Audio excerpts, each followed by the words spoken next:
qu'est-ce qu'on peut retenir de ces rejets ci liste yi? On a vu le cas, ce qui s'est passé à Matam. D'ailleurs, les gens ont applaudi par rapport à Fofou. Comment ça a été traité, comment le cas a été traité. Mais qu'est-ce qu'on peut retenir de ces rejets de liste? Jërëjëf Néné, Cheikh Omar, je vais te surprendre parce que par rapport à tout ce qu'il a dit, damay armé wu ak silence. lu ma ci tontu am na lu may junj foofu. Donc pour ñëw ci li nga xamante ne effectivement moom mooy jëm ci. teg ko ci table fii li ñuy préfet yi ay wax yooyu amul teg ko ci table football moomu amul. lu jëm ci wàllu préfet yi li nga si wane rek ak liñ siy jàngat lenn képp la mooy abus. Abus de pouvoir. Abus de pouvoir mooy mbir moo xamante ne en réalité avertir nañ ci parce que boo xoolee Adama Faye par exemple. li mu indi li ñu ko dàqee lu mu doon ci ay couleur boo xoolee ñaari couleurs yi ay ree sax dalay jàpp mooy wane ne préfet yi dañoo def abus boo yéegee ba ci kaw nga dem ci ki nga xamante ne moom mooy Pape Alé Niang c'est un journaliste nee na am na ci ay sources yu leer ne préfet yi ak sous préfet yi doon nañ def aller retour Mermoz chez Macky Sall muy waxi Pape Alé Niang nga xool cour d'appel yi nga xamante ne décision yi ñu wane mu wane la ne effectivement préfet yi ñu am moom en tout cas du yëpp parce que tudd yëpp aussi c'est un problème ñenn ñi nga xamante ne gis nañ ni ñu doxale liñ ci wane rek mooy non seulement ils sont zélés ñoom préfet yi waaye da ngay xam ne ñii matuñu arbitre alors que ils doivent jouer le rôle d'arbitre être équilibré matuñu ko léegi nag question bi nga xamante ne moom la ñu war a poser mooy préfet yi la ñu war a demal ci encore ci élection locale yi ñu jëm ñoom aussi ñu war a jouer le rôle d'arbitre le rôle d'équilibre ñoom ñi nga xamante ne ci abus la ñu def bëggoon a éliminer li nga xamante ne moom mooy dossier Yewwi Askan Wi mais loolu ni mu ñoom ni ñu ko bëggoon a defee mooy li nga xamante ne moom la Mahmoud Saleh déclaré woon lu ma waxoon ci Yewwi Askan Wi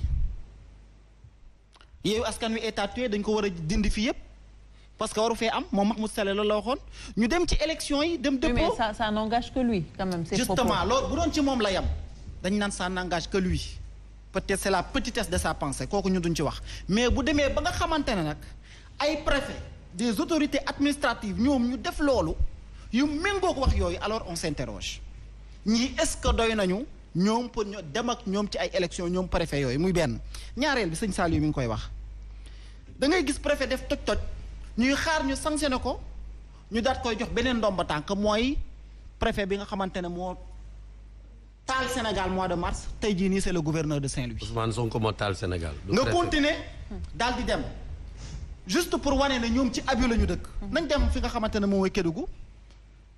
Girassi biñ koy sànni lacrymogène luñ ko sànnee lacrymogène lan la doon defe ji lu ko loi may dem xool liste Benno Bokk Yaakaar lu ko loi may demal xool liste Benno Bokk Yaakaar yi parce que ñoom seen liste yi ba xam baax na parce que mënuñoo gëm na ñoom quand même ñoom ñëpp ñun rek la suñu. ñoom seen liste yëpp baax. alors qu'est-ce qui se passe. lu mu à l'examen on sort mention. li mu indi mooy lan pas de problème. li mu indi mooy lan la jur. mooy moom bi mu demee pour vérifier ji ko ñu ne ko doo ko fi vérifier. daal leen gazé. loolu ban dëkk lañ ko mën a justifier ban préfet la ñu am pour mu mën a ordonner lu mel noonu koo xamante ne loi moo na ko yow mën nga dem xooli. mais est-ce que moom mooy mandataire bi à Kédougou Girassi pour le cas est-ce que. non le mandataire de la liste. maanaam moom moo fa ne neel benn. mooy mandataire bi. non seulement moom la mais ma wax la beneen affaire. dafa àndoon sax ak ñi nga xamante ne ñoo la ànd liggéeyal pour ñu dem xooli ji. ok loi moo leen ko may. yow nga dem di xooli ji ñu gazé leen ne leen doo ko fi xoole xam nga loolu lu muy fi signifié.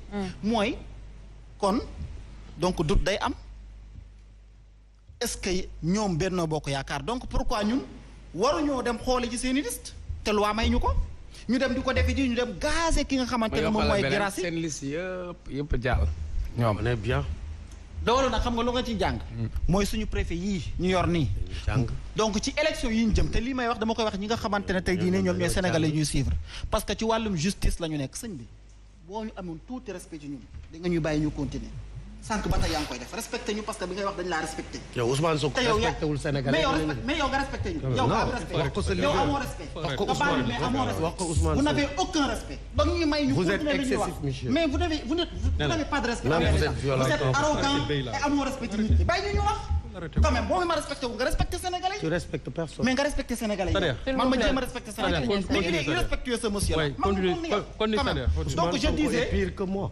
donc je disais donc li ma doon wax rek mooy li nga gis Sénégal mooy lii mooy li fi am en réalité ñi ñu yilif ci lii la ñuy doxee suñu justice bi nag moo tax magistrat yi nga xamante ñoo nekk cour d'appel parce que lii c'est une occasion pour ma taxaw ci man daan ne taxaw leen parce que Ousmane yàgg na koo wax du magistrat yëpp ñu tuuti lañu ñu teg leen ci des postes stratégiques sànq maître bi nga koy wax ñii procureur ñii juge d'instruction ñii doyen des juges nga xamante ne ils ont la possibilité de tëj la léegi en une fraction de seconde tey maître li nga doon wax léegi je pense que Sénégal jot na également ñu réfléchir teg li nga xamante ne moom mooy juge des libertés waaw et de la détention parce que loolu bu ñu ko fi amoon tey peut-être yenn jaay doole yi nga xamante ne ñu ngi koy def du fi am lii mooy situation bi nga xamante ne moo am ci réew donc léegi nag boo xoolee rejet yi fi am nga analyser cour d'appel recours yi nga xamante ne recevoir nañ ko ak niñ ci réagir ak li loi maye.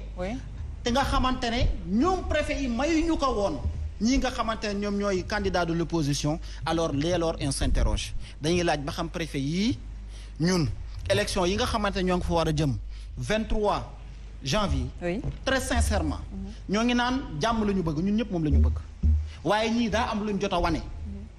loo xamante ne ñun moo ñu commencé douteloo yii préfet nga xamante ne dañoo def abus tey bu ñu ci eggee ñoom ban position la ñuy amee ban posture la ñuy amee est-ce que ñii ils ont encore la crédibilité de continuer taxaw posture bu ñu amee jouer le rôle d'équilibre et d'arbitre bu ñu demee ci élection yi loolu question la boo xamante ne mën nañ ko poser maintenant suñu justice bi ñëpp a ngi koy wax on ne peut pas être plus royaliste que le roi ñoom ñi nekk ci biir justice bi nga jël ñi nga xamante ne ñoom ñooy union des magistrats du Sénégal ñoom nee nañu justice bi dañ ko war a bàyyi mu indépendant ñoom ñoo ko wax ñoom nee nañu l'immixtion de l'exécutif ci le pouvoir judiciaire dafa war a jeex ñoom ñoo ko wax te fii lañ fi gis ay dossiers yoo xamante ne je le rappelle toujours mi ngi fi Macky Sall moo ne maa teg sama loxo